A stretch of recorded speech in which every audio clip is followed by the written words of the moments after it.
तरुणबिम्बफलाधरोष्ठात् पूर्णेन्दु सुन्दर मुखादरविन्द नेत्रात् कृष्णात् परम किमपि तत्वं हम न जाने। भाई सबको प्रणाम। सभी को मेरी ओर से नमस्कार। गीता अध्ययन ग्रुप में आपका बहुत बहुत स्वागत। गीता अध्ययन के इस सेशन में हम छठे अध्याय की चर्चा पर हैं, जहां एक बड़े इंटरेस्टिंग मोड पे हम पहुंचे हुए हैं, जहां की कृष्ण से पूछ रहे हैं अर्जुन कि मुझे अपने मन को वश में करने के आप तरीके बताओ जो मेरे काबू में नहीं आता है। और सर ने बहुत अच्छे से कल एक्सप्लेन किया था कि मन की जो कमियां हैं उन्हीं को कैसे अपना हथियार बनाकर हम अपनी समस्याओं पर काबू पा सकते हैं। सर से अनुरोध कि आगे की चर्चा को प्रारंभ करें। बहुत बहुत स्वागत है सर आपका। All right. अर्जुन ने ये कहा कि मन चंचल है, बड़ा प्रमथन स्वभाव वाला है, टर्बुलेंस वाला है और शक्तिशाली भी बहुत है, इसलिए इसको वश में करना मैं बड़ा मुश्किल समझता हूँ। ये आसान नहीं है। और समभाव में, समत्व योग में कैसे आएंगे, तो ये सारी बातें तो और मैं कर सकता हूँ, लेकिन ये मुझे लगता नहीं कि हो पाएगा। ऐसी भावना, ऐसा प्रश्न अर्जुन ने किया। तो श्री कृष्ण जी ने उसके उत्तर में कहा, श्लोक नंबर 35 में जिसकी चर्चा कल हुई थी, हे महाबाहो, निस्संदेह, असंशयम, यानी इसमें कोई डाउट नहीं है, मन है चलम, मन चंचल है, वेरी करता जाएगा। हमें इस प्रॉपर्टी को यूज करना चाहिए। हमारी किसी समस्या का समाधान नहीं हो रहा तो जो तरीका अप्लाई किया है उसकी बजाय हम अपने मन को काम पे लगाएं, वो दूसरा तरीका ढूंढे। चंचल है, ढूंढेगा, ये उसका स्वभाव है। और वो ताकतवर है, बहुत ताकतवर है और चंचल है, ये दोनों बहुत अच्छी प्रॉपर्टीज हैं। जिसका शरीर सशक्त है, मन चंचल है, यानी नए नए तरीके ढूंढता है, हर प्रॉब्लम का नया हल ढूंढने के लिए तैयार है और ढूंढता है। यही हमें करना है कि मन को उन कामों में लगाएं जो नहीं हो रहे। वो अपने स्वभाव से क्योंकि चंचल है, दूसरे तरीके ढूंढ लेगा।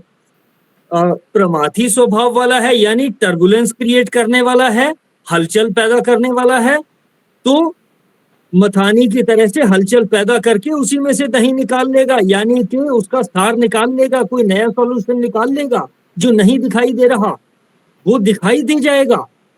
और शक्तिशाली है, इसकी शक्ति को हम यूज करें, यानी कि जो जो गुण हैं, यहाँ कहा मनः चलम, मन चंचल है और दुर्निग्रहम, कठिनता से वश में आने वाला है।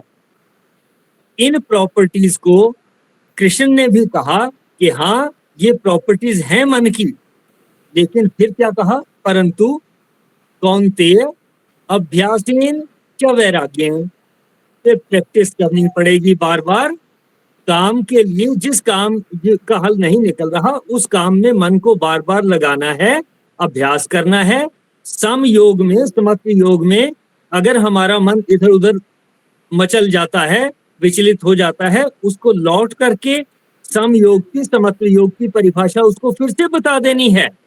इसकी प्रैक्टिस चलती रहेगी तो धीरे धीरे धीरे धीरे करके हम समत्व योग में आ जाएंगे। और वैराग्य, जो हमारी इच्छाएं हैं उनको रोकने की बात मैं नहीं कहता, मैं कहता हूं कि उनके लिए प्रयास करें। प्रयास करने से अगर हो गया तो मन संतुष्ट हो जाएगा, नहीं हुआ तब मन को ये समझ में आना चाहिए तो ये जितने तरीके मैंने अप्लाई किए इनसे हुआ नहीं, और चलो अभी बाकी दूसरे इंपॉर्टेंट काम हैं उनको कर लेते हैं, अभी इसको पेंडिंग कर देते हैं। तो पेंडिंग की लिस्ट में भी रखा जा सकता है। पेंडिंग की लिस्ट हम सब समझते हैं कि ऑफिस में अगर 10 काम है और उसकी 10 फाइलें हैं, जो आसानी से हो जाता है काम उसको हम पहले कर लेते हैं, जो थोड़ा मुश्किल है, ज्यादा देर लगने वाला है, उसको पेंडिंग लिस्ट में डाल देते हैं, पेंडिंग ट्रे में डाल देते हैं। इस तरीके के प्रोसीजर सभी ऑफिस में इस्तेमाल होते हैं। तो हमें भी कृष्ण जी ने बताया कि दो तरीके से वश में होगा, एक तो अभ्यास से और दूसरा वैराग्य से। वैराग्य का मीनिंग हमने कल डिस्कस किया कि जबरदस्ती मन को रोकना वैराग्य नहीं, कि इच्छाएं तो अनंत हैं, इच्छाओं को ही छोड़ दो, नहीं, उससे वैराग्य नहीं होगा। वो इच्छाओं में हम छोड़ देंगे, कल फिर पकड़ लेगा मन उनको, परसों फिर पकड़ लेगा। आज ध्यान में बैठा, आज छोड़ दिया, संकल्प लिया कि छोड़ देंगे, कल को वो मन में फिर आ गई। तो इस तरह से वैराग्य में नहीं पहुंच पाएंगे। वैराग्य में पहुंच पाने के लिए हमें, जस्ट 1 मिनट होल्ड करें जरा।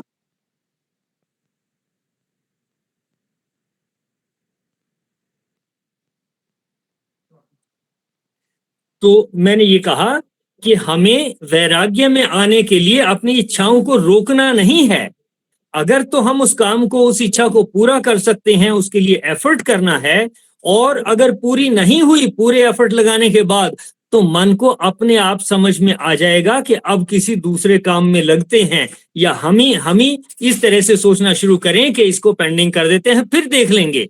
ऐसा होने से जो मनोस्थिति होगी जिसमें ऑटोमेटिकली उस चीज के प्रति अटैचमेंट छूट जाएगी, ये जानते हुए कि ये मेरे रिसोर्सेज में होगा नहीं, और या तो पेंडिंग छोड़ दिया तब भी एक तरह से वैराग्य हो गया, या वो हमारे मन में आता ही नहीं है तब भी वैराग्य हो गया। जैसे भूख लगी है और मैं भूखे पेट सोचूं कि वैराग्य में आ जाऊं, खाने से वैराग्य कर लेता हूं, अनाज का, अन्न का, फल सब्जियों का, दूध का वैराग्य कर लेता हूं, चल जाना का चाहिए काम, नहीं चलेगा। वो कुदरत की बनाई हुई फोर्सेस हैं, भूख लगेगी, खाना खाना ही पड़ेगा। खाना खाइए, ज्यादा खा लेंगे बीमार हो जाएंगे, कम खा लेंगे भूख नहीं मिटेगी। एक स्टेट में है जहां हम कहते हैं ना ज्यादा खाया ना कम खाया, हम उतना खा लेते हैं, वो एक सेटिस्फेक्शन की स्टेट है, वैराग्य की स्टेट है। यानी कि आने वाले दिनों में मुझे पता है कि मैंने 2 चपाती खानी है या 4 खानी है। जिस दिन 4 खाता हूं तो परेशानी होती है, 2 की 2.25 या 2.5 खा लूं ठीक है, लेकिन अगर 1 रह गई तो फिर भूख लगती रहती है, कुछ और खाने को जी करता है। यानी कि अगर इच्छाओं की पूर्ति नहीं हुई तो वैराग्य में नहीं जा सकते। कोई तरीका नहीं है कि इच्छाओं की पूर्ति हुए बगैर हम वैराग्य में चले जाएं, नहीं जा सकते, मन नहीं मानेगा। और अगर मन को समझ में आ जाए कि कोशिश कर लिया, कोई बात नहीं, नहीं हो रहा, तब जिस स्थिति में पहुंचेंगे वह वैराग्य की स्थिति होगी। तब मन में वो बार बार वो चीज तंग नहीं करेगी। और हमने पेंडिंग लिस्ट में अगर डाला हुआ है, फिर कोशिश कर ले, और फिर भी हो गया तो बहुत अच्छी बात, तब भी वैराग्य में आ गए, नहीं हुआ तब भी कोई बात नहीं कि ये छोड़ देते हैं, इसमें बहुत देर लगती है, बहुत तंगी होती है, इसकी बजाय इतनी मेहनत में तो और बहुत सारे काम हो जाएंगे। तो ये जो स्थिति है जिसमें माइंड के ऊपर स्ट्रेस नहीं रहता और मन अपने आप इस स्थिति को एक्सेप्ट कर लेता है, फिर डिमांड नहीं करता, तो ये जो परिस्थिति होगी, ये जो स्टेट ऑफ माइंड होगी, इसको वैराग्य कहा जाएगा। यहाँ जो कहा है, हे कौन्तेय, अभ्यास और वैराग्य से वश में होता है। तो 2 चीजें हमने ट्राई करनी है, प्रैक्टिस करनी है कि जो चीज नहीं आई, जो काम नहीं हो रहा या कच्चा हुआ है, प्रैक्टिस करते जाओ, पक्का हो जाएगा। किसकी प्रैक्टिस करनी है? सम योग में आने की, समत्व योग में आने की। और समत्व योग क्या? एक्शन किया, काम किया, इच्छा के अनुसार नहीं हुआ, रिजल्ट उसके मुताबिक नहीं हुआ, रिजल्ट उसके मुताबिक हमारी इच्छा के मुताबिक नहीं है, तो परेशान नहीं होना, स्ट्रेस में नहीं आना, इसकी प्रैक्टिस करनी है। तो 2 बातें कही, मन को वश में करने की, अभ्यास से और वैराग्य से। देखें, ये कल का श्लोक था जिसको आज मैंने अभी दोबारा बातचीत की है। ये 35 नंबर का श्लोक है, इसके बाद 36 नंबर में चलेंगे। यहां तक किसी का कोई और प्रश्न या सुझाव? नहीं, अब जैसे हेलीकॉप्टर की इच्छा हो जाए तो फिर क्या करें? कोई हर्जा नहीं है। जिनकी हेलीकॉप्टर की इच्छा है वो डेफिनेटली उसकी इच्छा में तभी आता है जब वो कोई बड़ा बिजनेसमैन है, उसके पास कुछ ना कुछ उससे मिलते जुलते रिसोर्सेज हैं। मेरे पास भी कार की जरूरत, कार की इच्छा तब पैदा होती है जब पता है उससे सबसे कम कीमत वाली कार जो है या तो पुरानी ले लूं, तब मुझे लाख रुपए में भी मिल सकती है, उससे कम में भी मिल सकती है। पुरानी नैनो खरीद लूंगा तो हो सकता है 20,000 में ही मिल जाए। और अगर नई खरीदनी है तो लाख रुपए वाली भी है, 1.5 लाख की भी है, 2 लाख की भी है, 4, 8, 10, 20, 50 लाख की भी है। अगर मेरे रिसोर्सेज, मेरे पास एसेट्स इसके आसपास है तो हेलीकॉप्टर तक मेरा मन जाएगा नहीं, और जाता है कोई हर्जा नहीं। सैर करके देख लें एक दफा, उतना पैसा इकट्ठा हो जाए कि चलिए जहाज से, हम तो जहाज में भी नहीं गए थे बहुत सालों तक, अब तो थोड़ा सा ज्यादा हो गया। इतने सालों के बाद मेरी शादी हुई तो हम लोग अंबाला से बरेली आना था, अंबाला से ट्रेन में बैठे। अब गाड़ी चलने वाली थी तो सीटी बजी। मेरी मिसेज ने कहा मेरे से कि क्या सीटी हर डिब्बे में बजती है? वो चंडीगढ़ में रही थी बचपन से, यानी कि उनकी शादी होने तक उनको ये नहीं पता था कि सीटी हर डिब्बे में बजती है क्या।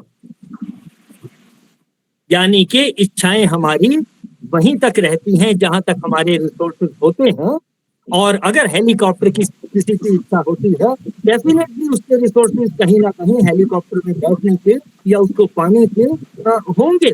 उसको फिर थोड़ा सा एनालाइज भी करना पड़ेगा कि हेलीकॉप्टर अगर मैंने लेना है तो पहले गवर्नमेंट से परमिशन लेनी पड़ेगी, रिसोर्सेज होने चाहिए, उधार ले सकता हूँ कि नहीं ले सकता, उसको चलाऊंगा कैसे, क्या मैंने खुद सीखना है या किसी पायलट को रखना है, और किस काम के लिए जाऊंगा, एक टूर में कितना पैसा लगेगा। ये जब वो थोड़ा इस तरीके से एनालाइज करेगा तब उसकी समझ में आएगा कि उसको हेलीकॉप्टर चाहिए या नहीं चाहिए। और फिर अगला बड़ा सवाल है कि हेलीकॉप्टर को उसने पार्क कहाँ करना है, कि उसका खेत, उसका घर उतना बड़ा है क्या कि वहां आ जाएगा। तो ये ठीक है, अच्छा लगता है, हमारी इमेजिनेशन में आए, लेकिन हमने उस तरफ एनालाइज करना है, सोचना है। सोचना किससे है? मन से ही सोचना है। मन ही नई इच्छा को पैदा करता है, मन ही उसको एनालाइज करने में मदद करता है, मन ही हमें प्रैक्टिस की तरफ ले जाता है, और मन ही हमें वैराग्य की तरफ ले जाता है। मन को ही वैराग्य में लाना है, मन से ही वैराग्य में लाना है। देखें, ये चीज जिस दिन हमारी समझ में आ गई कि स्ट्रेस हमारी है, किसको है स्ट्रेस? मन को। स्ट्रेस दूर करनी है किसकी? मन की। किससे दूर करनी है? मन की ही सोच से। और मन में कहां से ताकत? वो है ही, ताकत है उसकी, बलवान है वो, और वो चंचल है, नए तरीके ढूंढेगा, स्ट्रेस से बाहर निकालने के भी तरीके ढूंढेगा। और अगर हमने उसको स्ट्रेस ढूंढने में लगा दिया, छिद्रान्वेषण में लगा दिया, तो मेरी भी गलतियां निकालेगा मन, दूसरों की भी गलतियां निकालेगा, तीसरे की भी गलतियां निकालेगा। जो हम लेक्चर हर रोज करते हैं, ये डिस्कशन करते हैं, इसमें भी 50 गलतियां निकल जाएंगी। गलतियां निकालने में क्या देरी लगती है? कौन निकाल रहा है? मन ही निकाल रहा है। मन को गलतियां निकालने में, छिद्रान्वेषण में लगा देंगे, वो उस तरफ लग जाएगा, उस तरफ भी पूरी ताकत से लगेगा। इन नटशेल इतना ही कह रहा हूं कि जिसको हमने ठीक करना है वो भी मन है, जिससे ठीक करना है वो भी मन है, और ठीक स्थिति में जब आ जाएगा वो भी हमारे ही मन की स्थिति होगी कि हम आ गए। देखें जरा, नया सीखने की चाह मन में रखो, नया सीखने की चाह मन में रखो, नया सीखने ये बिल्कुल की मन में रखो। परंतु हम तो समयोग में नहीं आए, आपने तो अज्ञा वैराग्य में भी पहुंचा दिया। हम रोज सोते हैं, कोई काम कुम देखते हैं, करते हैं ना, फिर अपने लालच के लिए अपने में करते हैं यार। फिर भाई स्वामी जी समझाते हैं समयोग में आके आएंगे कैसे, आपने अगले पहुंचा दिए। फिर हम ये सोच के चल रहे हैं भाई मन में रखो, अगली चाह को मन में रखो। आप इतना समझा रहे हैं, हम तो भी समयोग से नहीं बाहर आए, आपने अज्ञा वैराग्य तक ले दिया। तो चलो जय गोपाल जी, एक बात तो ये कि सीखने की इच्छा तो हर समय तक रहनी चाहिए, बुढ़ापे तक रहनी चाहिए, बिल्कुल रहनी चाहिए। दिमाग के जो सेल काम करते रहते हैं और दिल जो है जवान रहता है। और दूसरी बात, आपको हेलीकॉप्टर लेना है इसके लिए मैं भी भगवान से प्रार्थना करूंगा, प्रोवाइडेड आप तो सारे ग्रुप को ठीक है। लेकर साथ में जाए, हाँ, सबको लेके जाएंगे, गीता की क्लास उसी हेलीकॉप्टर में लगाएंगे। बिल्कुल आपकी वाणी में कोई शक्कर हेलीकॉप्टर अगर की तैयार होती लक्ष्य है, हासिल ना हो बारी तो बारी। लक्ष्य को ना बदलें, अपने प्रयत्नों को बदलें। लक्ष्य को ठीक हासिल है। जरूर करें, लक्ष्य को नहीं बदलना, प्रयत्नों को बदलना। हाँ जी, आगे करें। उसमें इच्छाओं ऐसा को रोकने की जरूरत नहीं है, उसको एनालाइज करें, सोचें, प्रयास करें, रिसोर्सेज इकट्ठे करें, उसके बारे में जानकारी इकट्ठी करें। तो एफर्ट करने की जरूरत है। एफर्ट से ही अभ्यास होगा, एफर्ट से ही वैराग्य होगा। मन को ही समझाने से, मन की समझ में आने से ही हम कहेंगे हमारी प्रैक्टिस पूरी हो गई, अभ्यास हो गया, और मन के समझ जाने से ही हम कहेंगे वैराग्य हो गया। चलिए शशि, इससे अगले श्लोक में चलते हैं। सर, मैंने आपसे क्वेश्चन कल पूछा था कि कई बच्चों को बचपन से ही देखा है, कई लोग ऐसे होते हैं कि वो शुरू से ही तृप्त आत्मा होते हैं, उनको जरूरत ही नहीं महसूस होती उनको उतना इकट्ठा करने की, सब कुछ होते हुए भी उनकी डिजायर्स या उनकी जो इच्छाएं हैं या बहुत लिमिटेड रखते हैं वो अपने आप को। ये नहीं है कि वो कर नहीं सकते अफोर्ड, लेकिन जैसे मेरे को शौक है, मान लो कि मुझे सोना भी इकट्ठा करना है, ये भी इकट्ठा है, लेकिन एक लोग ऐसे ही है उसका मन ही नहीं करता वो सब इकट्ठा करने का। तो मुझे तो ये लगता है कि जिसका मन नहीं करता अगर उसको हम प्रेशर करते हैं वो भी परेशान होता है, और जिसका मन कर रहा है उसको अगर रोकते हैं तो वो भी परेशान कर रहा है। तो ऐसा भी तो होता है, ऐसा कैसे होता है कि जो बच्चे हैं कई वो बचपन से इतने तृप्त आत्मा होते हैं, तो इसमें क्या उनके पूर्व जन्म का कुछ योगदान होता होगा? क्योंकि एनवायरनमेंट तो एक ही होता है, एक घर में एनवायरनमेंट तो एक ही होता है, दो बेटों के लिए, दो बेटियों के लिए, लेकिन एक का मन बहुत कुछ पाने का करता है और एक का मन शुरू से ही तृप्त होता है। देखें, ये जो आपने प्रश्न किया इसका उत्तर आने वाले कुछ श्लोकों में आएगा, और अर्जुन ने इसके आगे एक सवाल कर दिया, मैं थोड़ा प्रीएम्प्ट कर रहा हूं, कह दिया कि जो इस तरह से योग में कोशिश कर रहा है, मान लीजिए उसको योग प्राप्त नहीं हुआ, अब समत्व योग में आया नहीं, उसका क्या हाल होगा? क्या वो ऐसा हो जाएगा कि ना घर का ना घाट का, कि न माया मिली ना राम, कि क्या ऐसी अवस्था में आ जाएगा? तो उसके उत्तर में भी कृष्ण जी ने आगे जो उत्तर दिए हैं, आगे आएंगे, कि उसका जन्म फिर उस तरीके से होगा, उसके संस्कार बन जाएंगे, उसका अगला जन्म जो होगा उसी तरह के एनवायरनमेंट में होगा। तो ये इस तरीके का उत्तर आने वाले श्लोकों में हम ये पूरा और आगे डिस्कस करेंगे।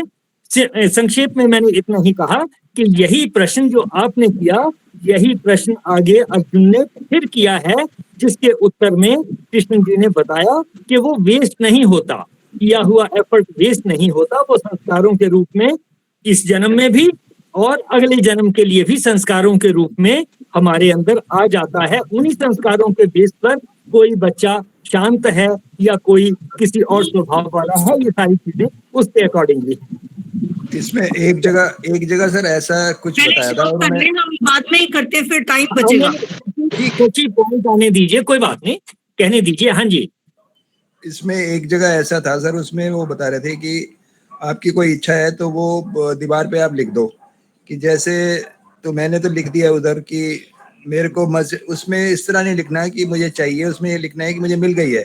तो मैंने तो लिख दिया वहाँ पे, मुझे मर्सिडीज बेंज मिल गई है, लेटेस्ट मॉडल, और थैंक यू भगवान जी। तो जैसे जैसे आप लिखते जाएंगे ये चीजें, तो आपके दिमाग में वो आती जाएंगी और वो चीजें हो भी जाती हैं।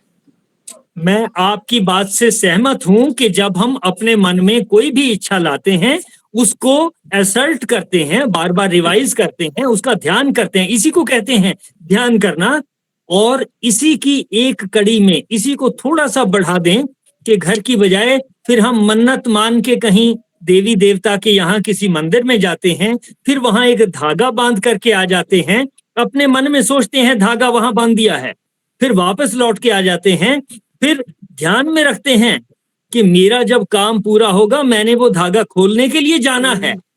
तो ये ठीक वैसी ही बात है जो आपने कहा कि दीवार पे लिख लिया, मन में लिख लिया, धारणा कर ली, कोई याद रखने का तरीका हमने बना लिया कि हाँ हमें ये चाहिए और हमें मिल गया है या मिल रहा है, और ईश्वर की कृपा से मिल ही जाएगा। कैसी भी धारणा बना लें, जब आपका मन इस तरह से सोचता है, क्योंकि वो शक्तिशाली है, तो जो सोचा है वो आज नहीं कल हो जाएगा। इस जन्म में नहीं होगा, अगले में होगा, लेकिन होगा जरूर।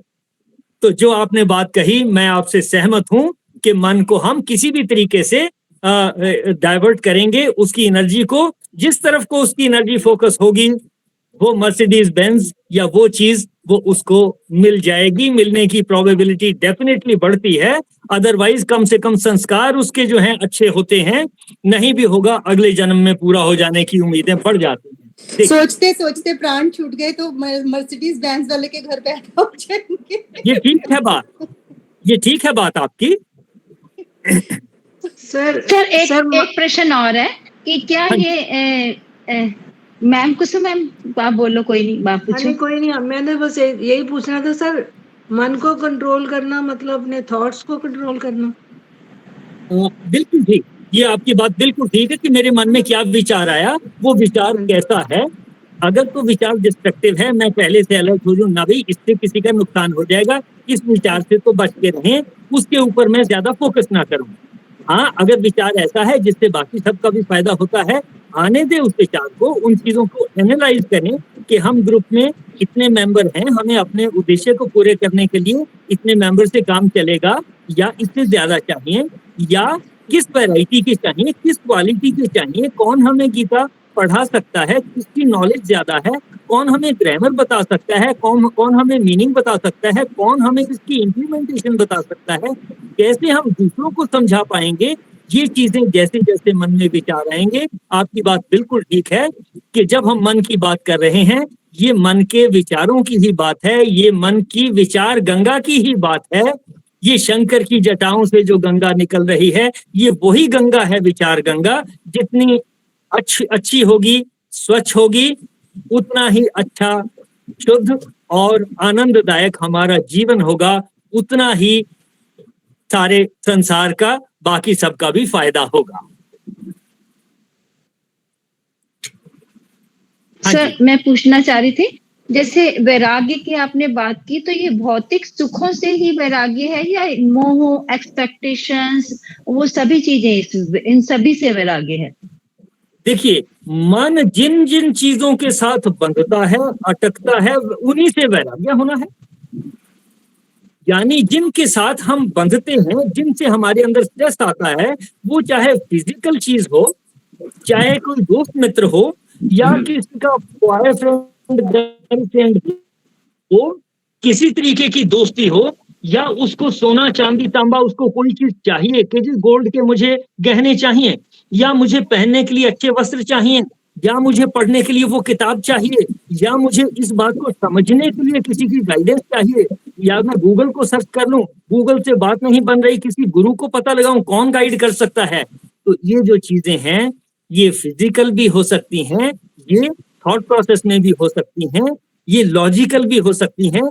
किसी भी तरीके से जो चीजें हमें बांधती हैं और स्ट्रेस की तरफ ले जाती हैं, उन्हीं से वैराग्य करेंगे। वैराग्य जिस भी तरीके से हो जाएगा, हम उस बंधन से, उस स्ट्रेस से उतना उतना हम छूटने लग जाएंगे। देखें जरा।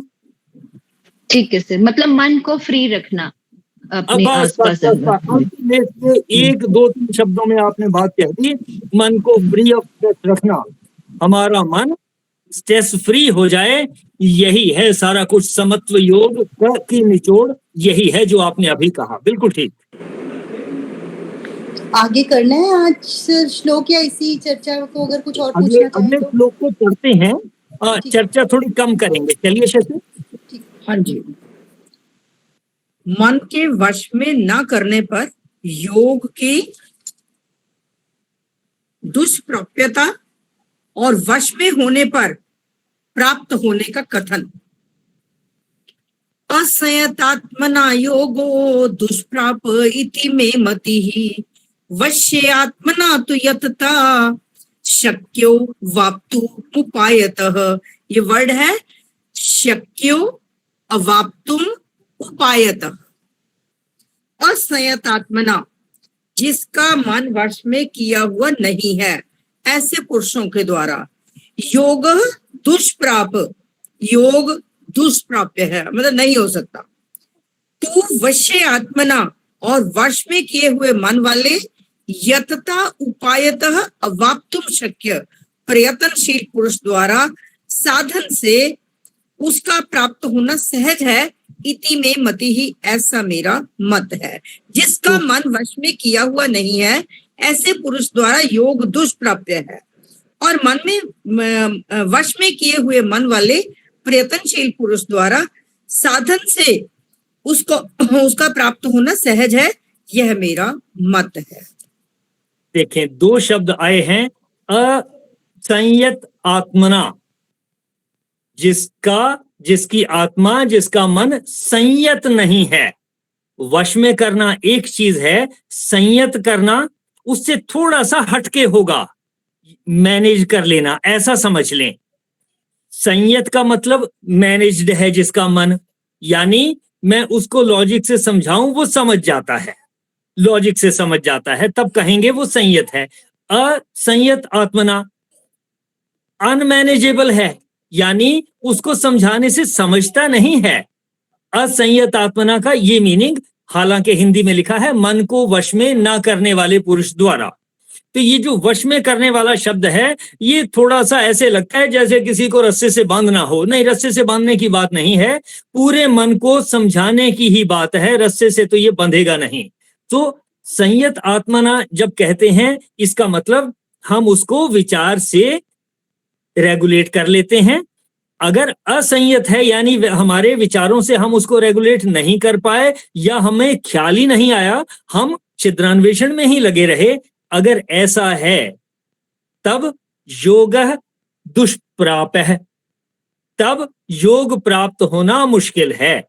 एक बात तो ये कही, फिर से देखें कि अगर मन अच्छे से मैनेज नहीं किया हुआ, तब उसके द्वारा योग यानी समत्व भाव में आना, समत्व योग को प्राप्त होना दुष्प्राप है, हो नहीं पाएगा, ये मुश्किल हो गया। दूसरी बात कही वश्य आत्मना, अगर यहां पहले था असंयत आत्मना, यहां दूसरा शब्द इस्तेमाल किया वश्य आत्मना, यानी हिंदी में तो लिखा है स्वाधीन मन वाले, लेकिन वश्य आत्मना मैनेज हो गया, कंट्रोल्ड है, हमने उसको रेगुलेट कर लिया है, हमारी बात को सुनता है, हमारे लॉजिक को सुनता है, और हम लॉजिक लगाने के लिए अलर्ट हैं। हम पहचानते हैं कि हम कहां गलती कर रहे हैं, हम पहचानते हैं कि किस वजह से स्ट्रेस आ रहा है, और अगर हमने इसको रेगुलेट कर लिया,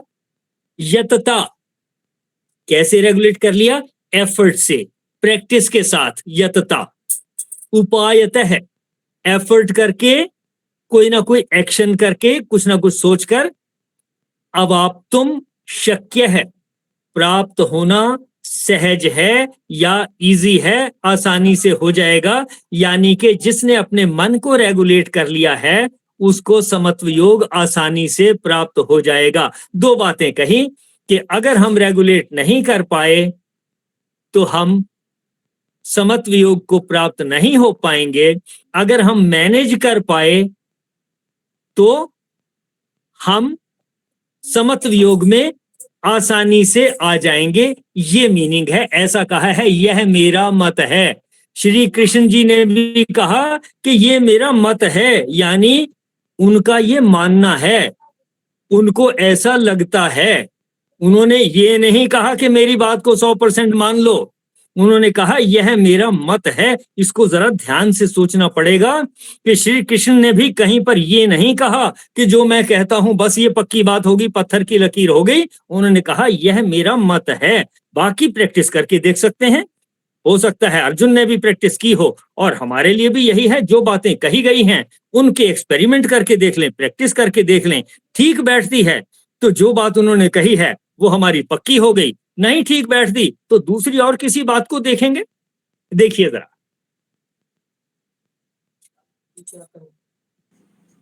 ये जो आप कह रहे हो ना सर, ये मेरा मत है, हाँ जी, ये बिल्कुल ठीक बात है। इसमें वो ऐसे किसी ने बताया था, उसने बोला कि जैसे कोई कहते हैं कि आपने ये कहा, तो उसमें ये नहीं कहना चाहिए आपने ये कहा, ये कहना चाहिए कि हमने ऐसा सुना।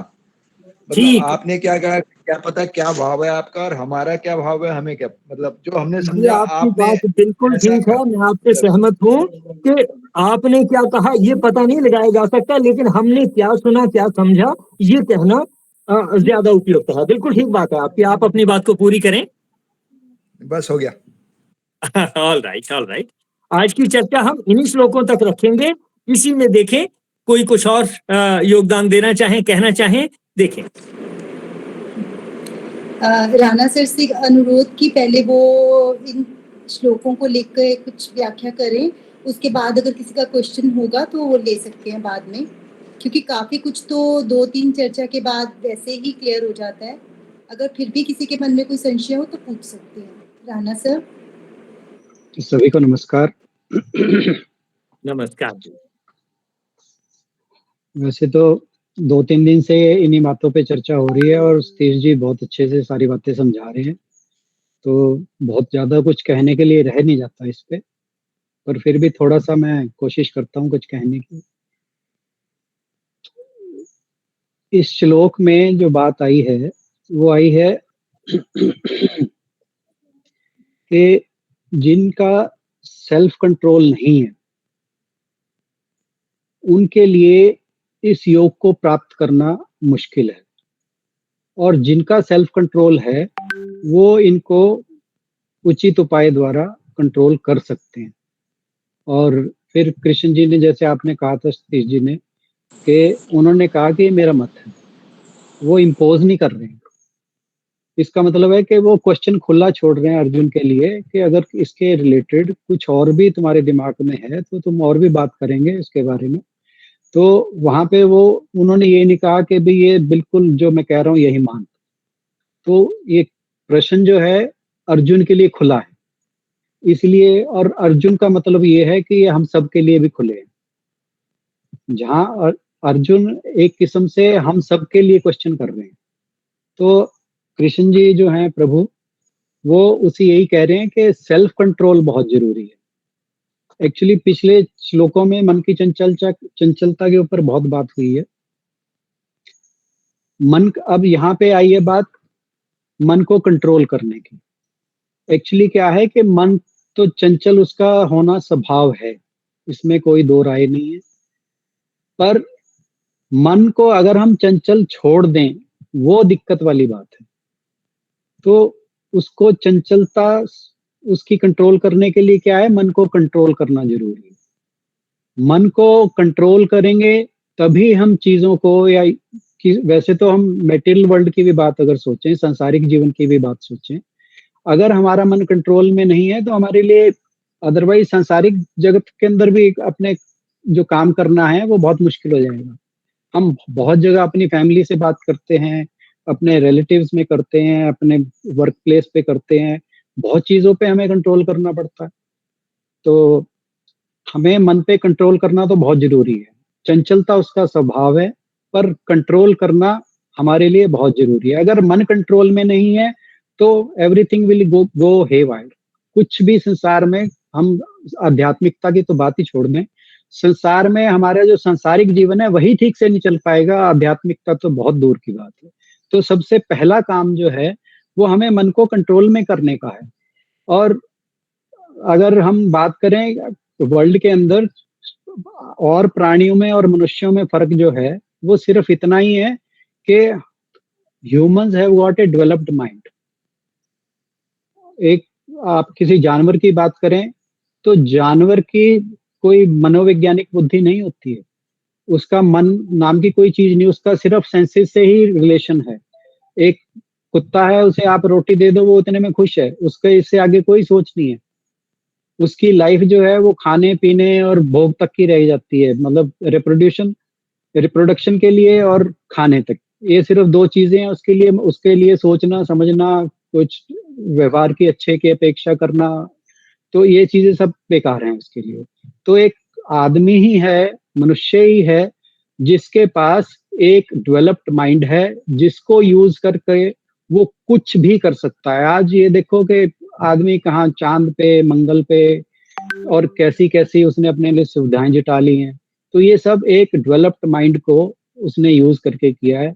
और दूसरी तरफ आप उसका मिसयूज देखें तो किसी ने एटम बम बना लिया है, कोई क्रिमिनल माइंड है वो ऐसे नए नए तरीकों से लूट करता है, कोई डकैती करता है।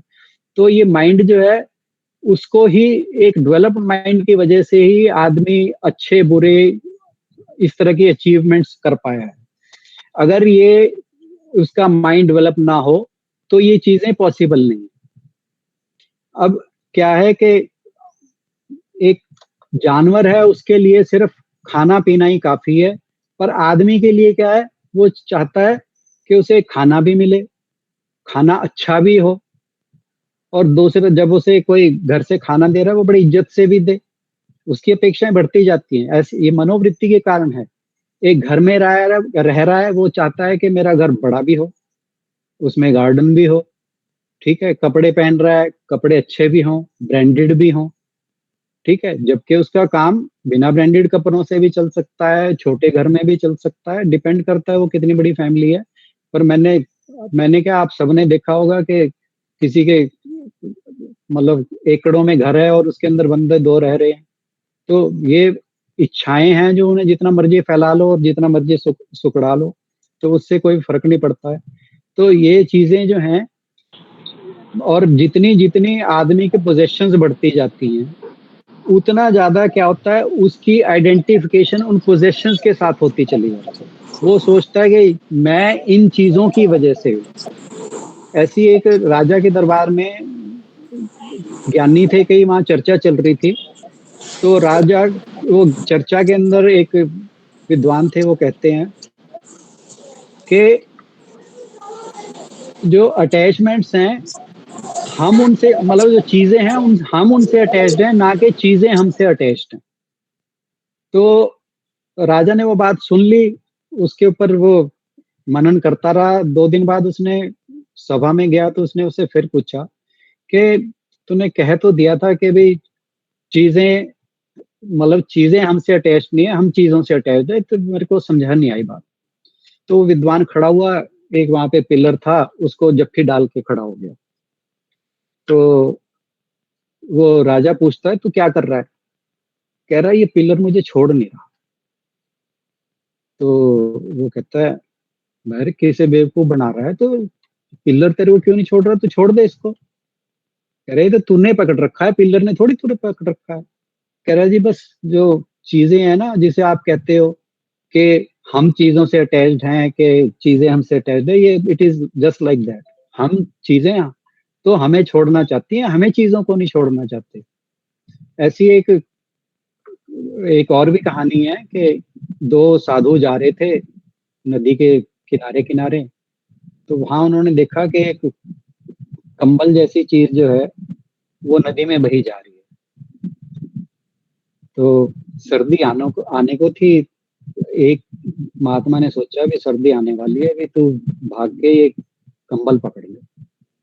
तो जी वो नदी में उतरा और कंबल को अपना पकड़ लिया। अब होता क्या है कि वो कंबल की बजाय एक रीछ होता है। अब रीछ जो है नदी के बहाव में डूबा जा रहा था।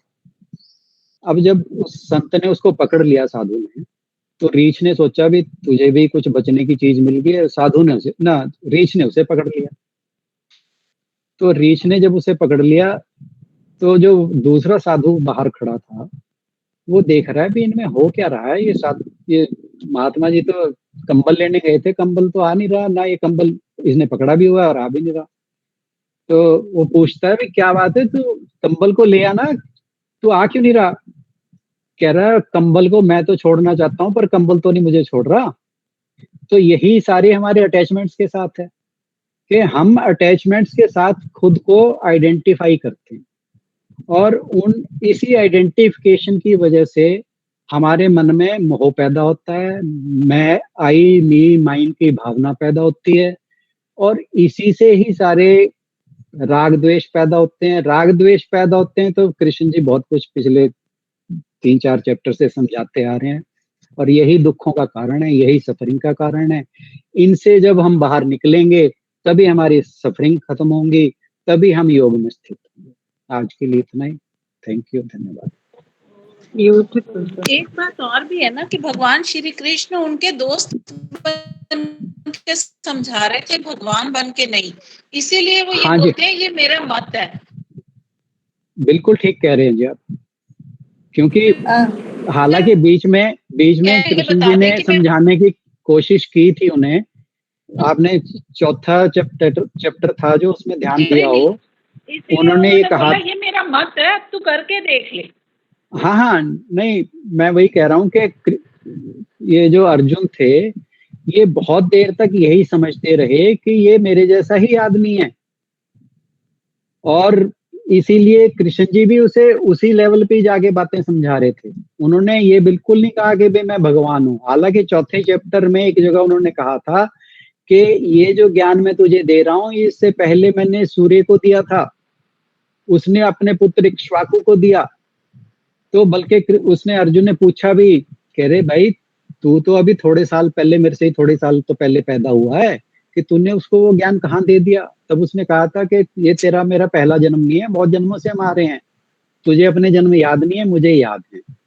तो मतलब उन्होंने एक इशारा वहां किया था, बट अभी अर्जुन को ये चीजें क्लियर नहीं है कि ये साक्षात भगवान मेरे साथ बैठे हैं, इसीलिए वो तो उसी ऐसा लेवल पे ही आके कि खाली मेरी बात ना सुने, खुद एक्सपीरियंस करेगा तो हमेशा तक याद रहेगा। एग्जैक्टली मैंने इसीलिए शुरुआत में कहा था कि कृष्ण जी ने उसके लिए प्रश्न खुला छोड़ा है ताकि उसके मन में और जिज्ञासाएं पैदा हों और क्लैरिफिकेशन बढ़े, चीजों को एक्सपीरियंस। एक्चुअली गीता है ही चीज ऐसी कि we have to experience it, we have to live it.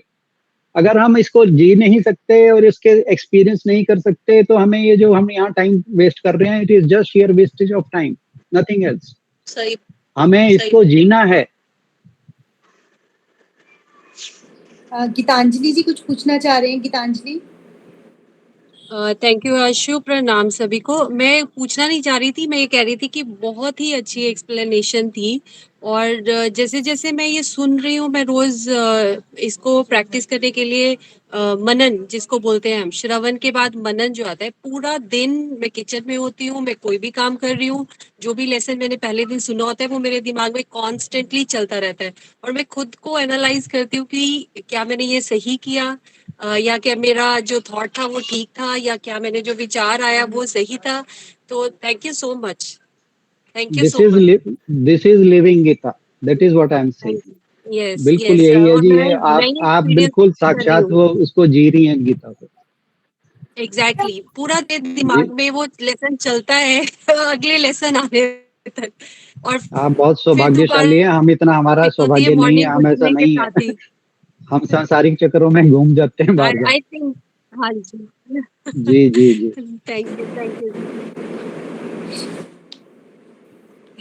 और किसी का कोई प्रश्न हो तो अंजू दीदी किसी और को भी मौका दे दो अगर और कोई क्वेश्चन पूछना चाहे तो पहले पूछ लें, नहीं तो फिर अंजू दीदी तो और मैं और हम 3-4 लोग तो हैं ही हैं, पर अगर और कोई पूछना चाहे तो किसी के मन में नाराजगी ना रह जाए, अगर पूछना चाहे तो पूछ सकते हैं।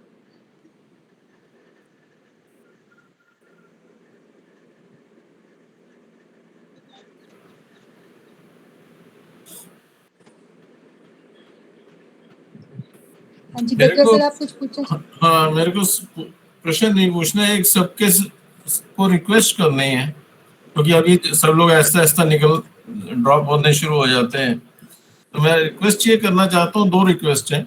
एक तो ये कर्नल साहब ने ना YouTube के ऊपर कैसे इस वीडियो को असेस करना है वो लिंक भेजा है कि आपने गीता अध्ययन 30 सूत्र लिखना है तो आपको ये आ जाएगा, YouTube आगे आ जाएगा। इसमें स्पेलिंग थोड़े चेक ध्यान से लिखें, गीता के स्पेलिंग GITA नहीं है, GEETA है। अगर GITA लिखेंगे तो फिर नहीं आएगा, भटकते रहेंगे। दूसरा, उसको सब्सक्राइब जरूर करें और बेल का बटन भी दबाएं, तो फिर जितनी बार नया जैसे ही आएगा तो आपको नोटिफिकेशन भी आ जाएगा कि नया YouTube के ऊपर इसका एपिसोड जो है वो अपलोड हो गया है। और इसका 2 फायदे हैं। एक फायदा तो ये है कि आपको सूचना मिलती रहेगी, आप जो भी यहाँ पे होता है कोर्स उसको आप रिवाइज कर सकेंगे। दूसरी बात ये है कि YouTube के सर्कल में उनका भी जो डेटा बैंक होता है उसमें जितने ज्यादा सब्सक्राइबर होते हैं उसके हिसाब से वो उसको जल्दी जल्दी ऊपर लेके आते हैं।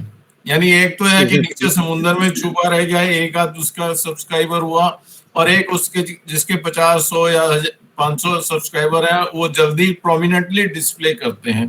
तो दोनों तरफ फायदा है, आपको भी फायदा है, आप उसको आसानी से रिवीजन कर सकेंगे, और अपना ये जो एपिसोड है, जो गीता का ज्ञान है इतना बढ़िया, वो ज्यादा लोगों तक विजिबल होगा। एक तो ये रिक्वेस्ट थी, और दूसरी रिक्वेस्ट ये कि बहुत बढ़िया आशु जी इनविटेशन बना के भेजते हैं, वो सिर्फ आपके लिए नहीं होता है, वो आपके जितने फ्रेंड्स हैं उनके लिए भी होता है। तो आप जितने भी ग्रुप्स में मेंबर हैं उसको पेस्ट करके वो सारे ग्रुप में डाल दें।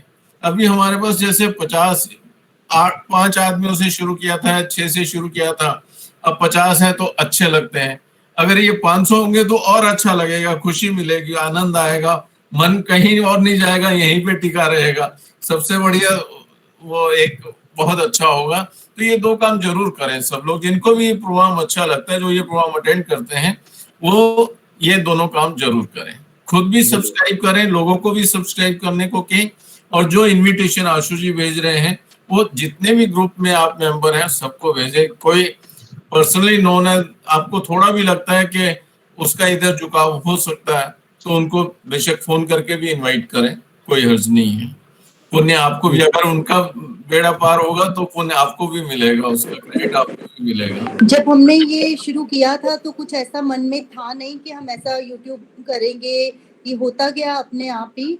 और जैसे दीदी ने कहा है कि जो लोग भी इस ज्ञान को आगे आगे बढ़ाते हैं तो उन्हें खुद ब खुद ही उसका लाभ तो मिलता ही है, परमात्मा की कृपा उन पर होती है।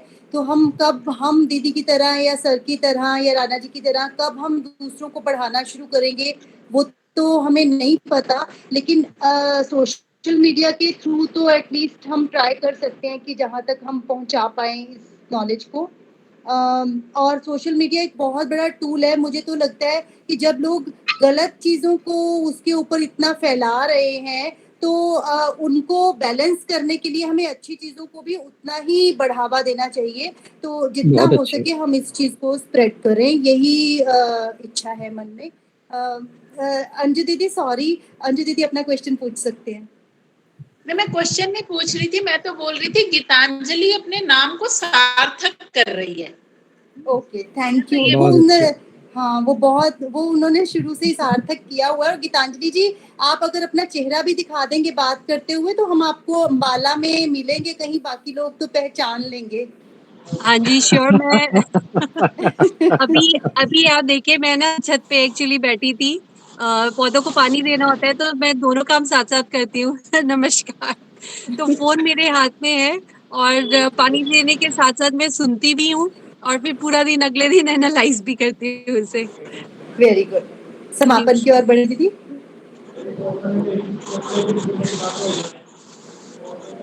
जी, सर्वे भवन्तु सुखिनः, सर्वे सन्तु निरामया, सर्वे भद्राणि पश्यन्तु, मा कश्चित् दुःखभाग् भवेत्, मा कश्चित् दुःखभाग् भवेत्।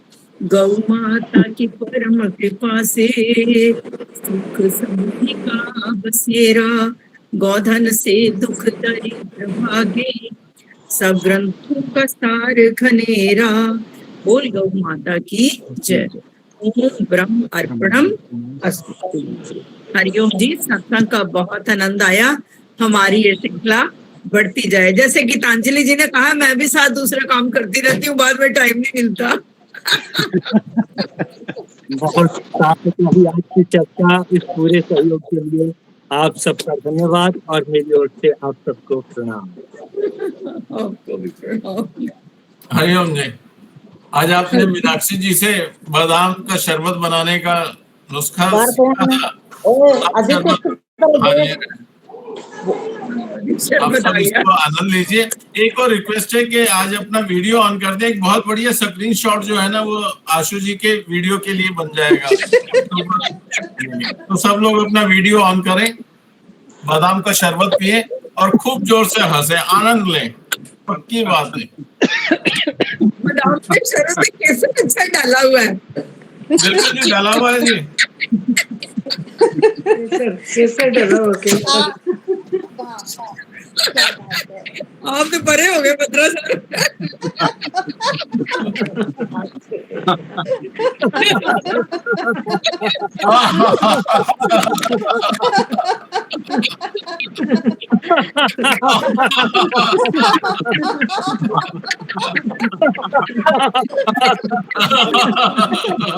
सभी से अनुरोध अपने बर्तन साथ लेके आया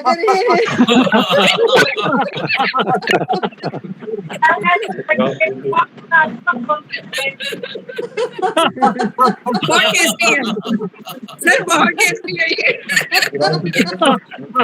केसर का भी टेस्ट आ रहा है ना।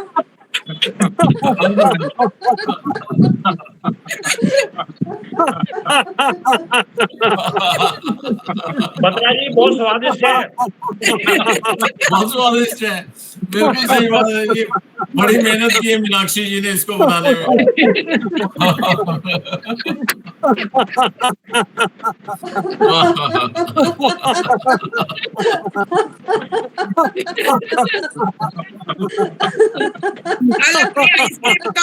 विजय जी भी आ गए हैं, आज तो विजय जी भी आ गए हैं।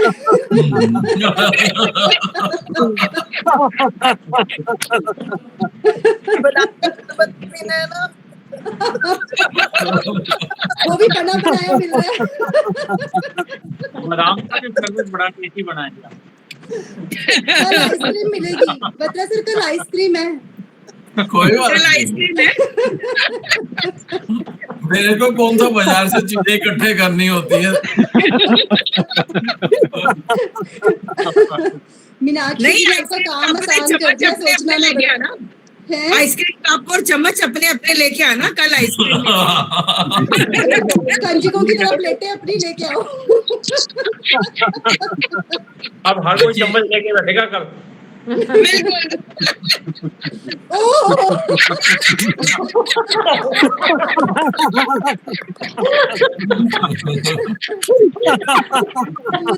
सूद सर, ये इंद्रियों का सुख तो नहीं कहलाएगा। एंटरटेनमेंट होना चाहिए ये जरूरी है। बहुत बहुत धन्यवाद, शुक्रिया। हरिओम जी। आशु जी लास्ट में आके हैंग हो जाता है, अब इसको पीछे से करो। आप उसको बादाम दूध नहीं पिलाते इसलिए हैंग होता है।